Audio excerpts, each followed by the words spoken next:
Pemirsa, penincapan 3T, tracing, testing, miwah treatment, sejroning megat pengelola COVID-19 sayan rajek kelaksanayang. Usaha negepin anceng pemargin panureksan, turmaning testing inucap, pemerintah sampun nadunang harga eceran rapid test antigen. Dirjen Pelayanan Kesehatan Kementerian Kesehatan Profesor Abdul Qadir penadunan harga rapid diagnostic test RDT antigen kemargiang sangkaning sampun awarse harga nenten kauah. Tios punika mungguh ring keterangan pers virtual melarapan kanal YouTube Kemenkes RI ring tanggal 1 September warsa kalih tali selikur dan mausang sampun akeh produk RDT antigen sane keembasang Indonesia.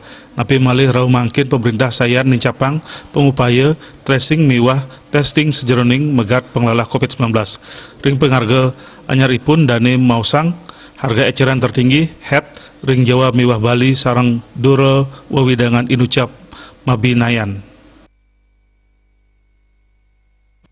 Dari hasil evaluasi, kami sepakati bahwa batas tarif tertinggi pemeriksaan rapid diagnostic antigen diturunkan menjadi Rp99.000 untuk daerah Jawa dan Bali, serta sebesar Rp109.000 untuk luar Pulau Jawa dan Bali.